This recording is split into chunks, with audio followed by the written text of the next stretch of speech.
Welcome to vibe news. BRS working president KTR lunch motion పిటిషన్పై high court విచారణ చేపట్టింది. మధ్యాహ్నం 2:30 విచారణ ప్రారంభం కాగా ఏసీబీ విచారణకు కేటీఆర్ లాయర్ను తీసుకెళ్లేందుకు హైకోర్టు అనుమతిచ్చింది.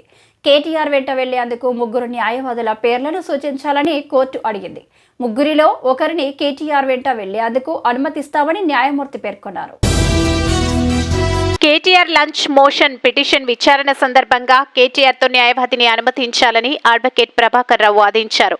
గతంలోనూ లాయర్ అనుమతికి సుప్రీంకోర్టు అనుమతి ఇచ్చిందని కేటీఆర్ న్యాయవాది ప్రభాకర్ రావు గుర్తు చేశారు. అవినాష్ రెడ్డి విచారణ సందర్భంగా ఇదే హైకోర్టు న్యాయవాదికి అనుమతి ఇచ్చిందన్న విషయాన్ని ఆయన గుర్తు చేశారు. ఏసీబీ తరపున అదనపు అడ్వకేట్ జనరల్ రజనీకాంత్ రెడ్డి వాదనలు వినిపించారు. కేటీఆర్ వెంట న్యాయవాదిని అనుమతించొద్దంటూ అదనపు అడ్వకేట్ జనరల్ వాదించారు. న్యాయవాదిని అనుమతిస్తే సమస్య ఏంటని ఏఏజీని న్యాయమూర్తి ప్రశ్నించారు. పిలవండి అని అన్నాం. ఒకవేళ కాదు అని అంటే మేము స్టేట్మెంట్ ఇస్తాం, దాంట్లో ఇదేం లేదు. కానీ అసలు లోపలికే రానియలే కదా. అడ్వకేట్ ఉంటే రానియమన్నది ఇదేందండి? అడ్వకేట్ ఏమన్నా? అడ్వకేట్ అని అంటే officer of the court. Their duty is to uphold the legal process. ఇట్లాంటి అడ్వకేట్లను కూడా పోలీస్ స్టేషన్లకు రానియమని అంటే అక్యూజర్తో పోలీస్ స్టేషన్కి అడ్వకేట్ రాకపోతే ఎవరు వస్తారండి? ఎందుకు రానియట్లేదు? మీరు పద్ధతి ప్రకారమే చేయదలుచుకున్నప్పుడు ఎందుకు రానివ్వట్లేదు? దేనికోసం ఇవాళ మీరు ఆఫీసర్లను బయటకు పంపించి మీరు మా పిటిషన్ తీసుకోవాల్సి వచ్చింది? ఎందుకు రానియలేదు? ఏసీబీ ఆఫీసులకు ఎందుకు రానియలేదు? కేటీఆర్ గారు వచ్చినారు, అడ్వకేట్ నేను కూడా ఉన్నాను, ఇంకొక 2 అడ్వకేట్లు కూడా ఉన్నారు.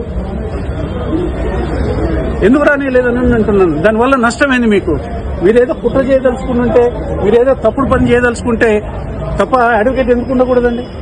అడ్వకేట్ ఉంటాడు, సైలెంట్ గా కూర్చొని ఉంటాడు. ఏదైనా అవసరం ఉన్నప్పుడు, లీగల్ గా ఏదైనా అవసరం ఉన్నప్పుడు సహకరిస్తాడు. తర్వాత ఏదైనా జరగకూడదని జరిగినప్పుడు లీగల్ గా అబ్జెక్షన్ రేజ్ చేస్తాడు. కోర్టులోకి జడ్జీల దగ్గర నిలబడే అడ్వకేట్లకు పోలీసుల దగ్గర నిలబడే హక్కు లేదా? లేకపోతే న్యాయం సమ్మతించదా దానికి? ఇది ఏం పద్ధతి అని విచారణ చేయాలనే ఉద్దేశం లేదు అనిపిస్తుంది. ఎందుకంటే అందులో కేసు లేదు కాబట్టి ఏదో ఒక అనవసరమైన కారణాలు, ఆధారాలు లేని కారణాలు తీసుకొని ఇవాళ కాకుండా చేయడం అనేది ఇవాళ ఏసీబీ వాళ్ళే చేస్తున్నారు, గవర్నమెంట్ చేస్తుంది. నాకు తెలిసి ఏసీబీ వాళ్ళకి ఏమైనా దీంట్లో స్వేచ్ఛ ఉన్నదో లేదో నాకు తెలియదు. ఎందుకంటే ఒకటే ఫోన్లు మాట్లాడుతూ ఉన్నారు, అక్కడ ఆపేసేసి ఫోన్లు మాట్లాడుతున్నారు. ఎవరితో మాట్లాడుతున్నారు ఫోన్లు? అవసరమేముంది? అరే ఒక మాజీ మంత్రి తర్వాత ఇవాళ ఎమ్మెల్యే చట్టసభలలో చట్టాలు చేసే అతను తన మీద నోటీస్ ఉన్నది. ఆయన తనతో పాటు ఒక అడ్వకేట్ ను తీసుకొని హక్కు, అడ్వకేట్ అనేది హక్కు, advocate assistance right, fundamental right. తీసుకొని వస్తే మీరు అడ్వకేట్ ఉన్నాడు కాబట్టి నేను లోపలికి రాని అంటే దీని వెనకాల ఉద్దేశాలు తప్పనిసరిగా ఇదేదో ఒక డ్రామా ప్రహసనం లాగా చేయాలనే ఉద్దేశమే తప్ప ఒక పద్ధతి ప్రకారం ఏమైనా ఉంటే విచారణ చేయాలనే కోరిక ఏజెన్సీకి ఉన్నట్టుగా మాత్రం కనిపించట్లేదు.